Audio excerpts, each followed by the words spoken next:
आपका डिमांड क्या है सेंट्रल गवर्नमेंट और स्टेट गवर्नमेंट के? ऐसा है कि 13 दिसंबर 2020 में जब हम पब्लिक रैली हुआ था सुकना में, दार्जिलिंग में, उस टाइम पार्टी का एक स्टैंड था कि जो Indo Bhutan peace and friendship treaty 1949 and Indo Nepal peace and friendship treaty 1950 को रिव्यू होना चाहिए और जो भी क्लॉजेस है वो क्लॉज को एक बार उसके ऊपर में अमेंडमेंट होना चाहिए, ये हम लोग ने डिमांड रखा था।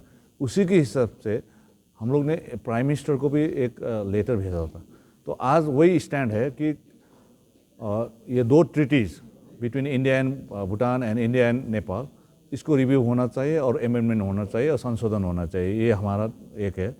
दूसरा है कि जो 1971 का जो एक्ट के मुताबिक नॉर्थ ईस्ट काउंसिल, जो अभी डोनर भी कहते हैं, तो उसमें पहले 7 सिस्टर्स जो 7 राज्य था नॉर्थ ईस्ट का, बाद में 2002 में सिक्किम को भी इस नॉर्थ ईस्ट काउंसिल में एक मेंबर बना दिया गया। लेकिन आपको ताजुब होगा कि आपको पता भी है कि 7 स्टेट्स जो है नॉर्थ ईस्ट में है और एक स्टेट है इस पार, लेकिन बीच का जो भूभाग है, जो लैंड है, जो दार्जिलिंग डिस्ट्रिक्ट, कालिम्पोंग डिस्ट्रिक्ट, डुवर्स और सिलगुड़ी का ये नॉर्थ ईस्ट काउंसिल में नहीं गया है। तो उस कॉन्स्टिट्यूशन को अमेंडमेंट करके प्रपोज्ड एरिया में डाल के इसको भी नॉर्थ ईस्ट काउंसिल में डालना होगा, ये हमारा डिमांड था।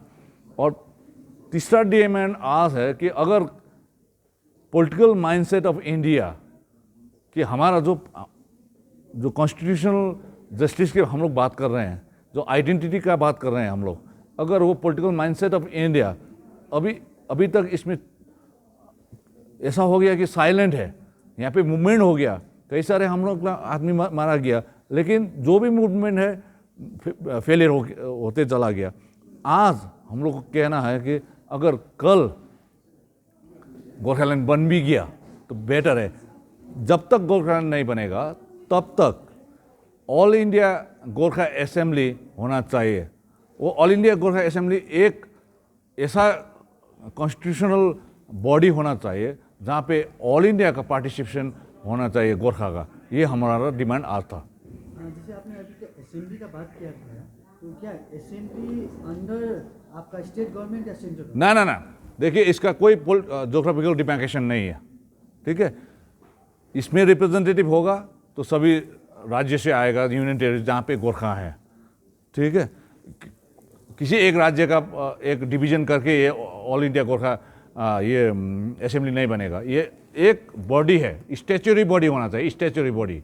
ये all India Gorkha assembly statutory body होना चाहिए, जो स्टैच्यूटरी बॉडी के अंतर्गत ऑल इंडिया बेसिस का जो भी रिप्रेजेंटेटिव है गोरखा का रिप्रेजेंटेटिव वहाँ पे आना चाहिए।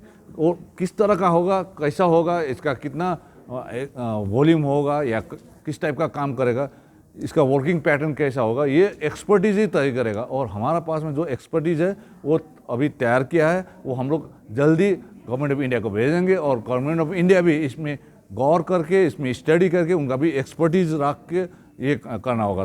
तब जाके गोरखाओं को भी एक पॉलिटिकल जस्टिस मिलेगा, गोरखाओं को भी एक कॉन्स्टिट्यूशनल जस्टिस मिलेगा। आप इलेक्शन नहीं रहे तो क्या माना जाए इस पर? देखिए, हम लोग एक आइडियोलॉजी और प्रिंसिपल के हैसियत से ये जो इश्यूज़ है, ये जो इश्यूज सेंसिटिव है, क्रूशियल इश्यूज़ है, तो अगर एक आदमी, एक पॉलिटिकल लीडर अगर ये इश्यूज़ को भी लेके जाएं और दूसरा तरफ वो इलेक्टोरल पॉलिटिक्स में भी अपना पार्टिसिपेट करें, ये संभव नहीं है। आज तक का फेलियर इसी में था। इसलिए मैंने अपने आप को डिक्लेयर किया, अनाउंसमेंट किया कि I am not going to contest any election from now onwards, क्योंकि मैं जो इश्यूज़ लेके जा रहा हूँ वो इश्यूज़ में अगर मैं इलेक्टोरल पॉलिटिक्स में चला गया तो ये टाइम बर्बाद हो जाएगा। इसलिए वो इलेक्टोरल जिन पॉलिटिक्स से मैं वहाँ से एक विदा लेके मैं इधर प्रिंसिपल का एक सैद्धांतिक राजनीति में आ चुका हूँ और ये सैद्धांतिक राजनीति के तहत ही ये इश्यू को मैं आगे लेके जा रहा हूँ।